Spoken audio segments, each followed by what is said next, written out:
Mark making is often recognised most easily by parents as the first few scribbles that a little one will make with a crayon. But mark making includes so much more than this. It is the most obvious pre-writing skill, the beginning of artistic creation, and also a physical milestone. So encourage mark making whenever you can. Marks can be made in a variety of ways, using a range of art materials, paints, crayons, pens, chalks, as well as tracing shapes into flour, sand, mud, etc. in a tuff tray or outside in the natural environment. The concept of mark making is very important. It's the beginning of children communicating their ideas in this form. Be it a creative painting or an attempt at writing what's in their head, it's communication. Mark making with a purpose. Talk to them about what they've produced and allow them to take pride in it without your judgment.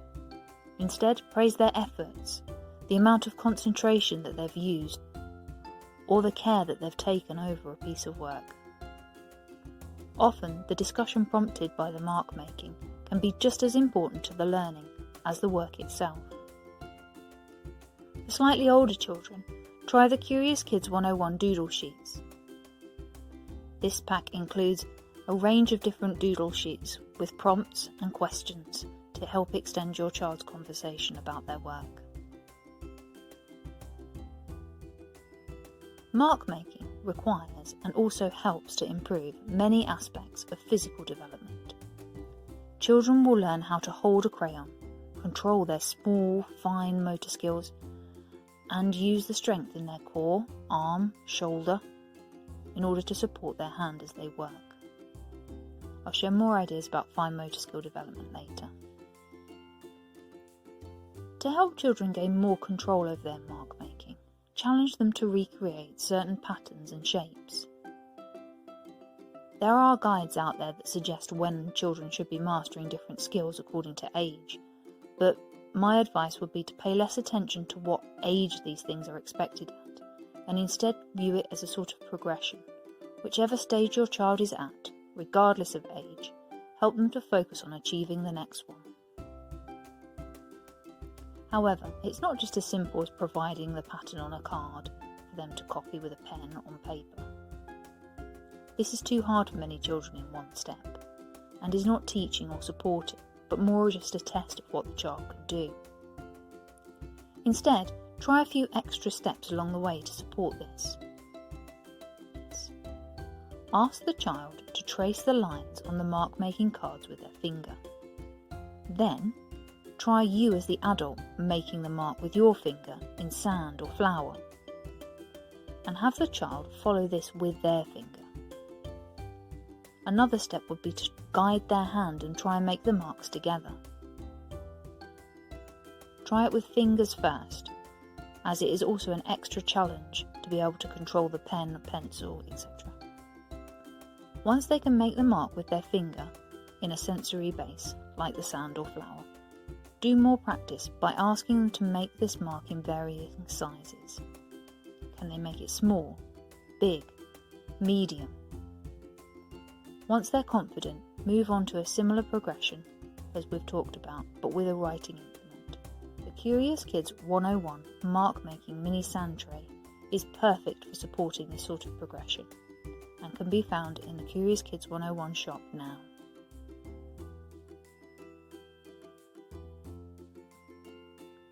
A mixture of freedom of expression and the opportunity to be creative, balanced with some directed tasks, is the key to progressing mark making towards writing. So some simple mark making setups would be paper with art materials such as pens, crayons, pencils, etc. A sensory writing tray. Chalk on vertical surfaces or outside on the floor. Mazes, dot-to-dot sheets, pen control sheets. Tracing letters, tracing numbers. There are also many things that you can do with fine and gross motor skills that will support mark making, so try to include some of these too. To give you a bit more detail, fine motor skills refer to the ability to successfully make small movements. This is vital to many skills that we take for granted as adults, not just writing, but it can be very challenging for young children. The only way to build the strength and dexterity needed is practice, practice, practice. Keeping this practice fresh and engaging to children is the key. However, in order to provide it regularly, it also needs to be easy for us as parents to provide. So here are a range of simple ideas that take only a few minutes to set up and can be adapted easily to suit your children. Play-Doh. Squashing and moulding Play-Doh helps to develop hand strength. There are many Play-Doh sets available to buy which inspire children with different colours, smells and accessories. But the key skills remain the same. Encourage your children to make ball shapes, long thin pieces. Break the dough into smaller pieces. Once the pieces have been shaped, they can be used to make other skills easier to learn too. You can count pieces of Play-Doh, use them to form letters, mould or sculpt items. Our Snowman Winter Play-Doh set with activity cards does just this and is available now in our Etsy shop. Threading. Threading can take many different forms. There is the obvious beads onto a piece of string, but also try Cheerios onto dried spaghetti, cardboard tubes onto mug trees, leaves onto sticks, stones with holes in, etc.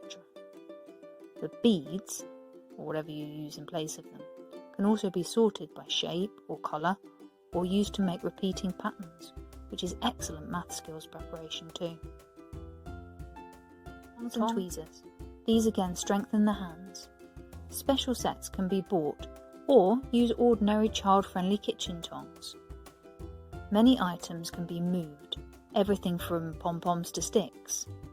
A favourite of ours is to move wooden letters and identify their sounds as we do so, placing them back in our wooden letter puzzle.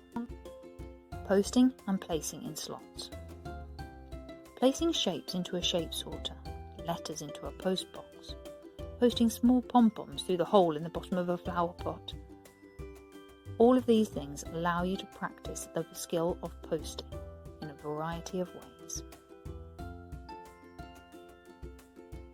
Sewing and weaving. Proper sewing is one for older children. My eldest also enjoys French knitting. I made him a dolly to do this, using a cardboard tube and lolly sticks. For younger children, you can practice these same skills with sewing lacing cards or weaving with strips of paper. Scooping. Transferring different materials with a scoop can often be incorporated into everyday life activities, such as filling a flower pot with soil, or we use a scoop to help the kids fill their bowls with cereal in the mornings. It is also great for including in sensory play too. Loose parts play. Any small items will require handling in the fingers rather than a palm grab like many toddler toys do. Small items are obviously not suitable for young children to use without supervision, but with you watching carefully, tasks with small items can be carried out. Loose parts can be arranged to fill a given space, make a picture, or organise them along a line. Stickers. Finally, a really easy one to set up for young children is stickers. Normally they absolutely love them too. Peeling and sticking are great fine motor skills practices. Let them be creative and make their own pictures, or challenge them to stick the stickers along a line or onto letters. Now, this is by no means an exhaustive list, but it includes plenty that you can have set up every day to enable your kids access to fine motor skills regularly. Children that do this will find it much easier to control a pen when they begin to write. So give your child a head start in writing without them even needing to pick up a pen. For other advice like this and inspiration to help your kids learn, please subscribe to Curious Kids 101. Follow us on social media or check out our shop on Etsy. Bye for now.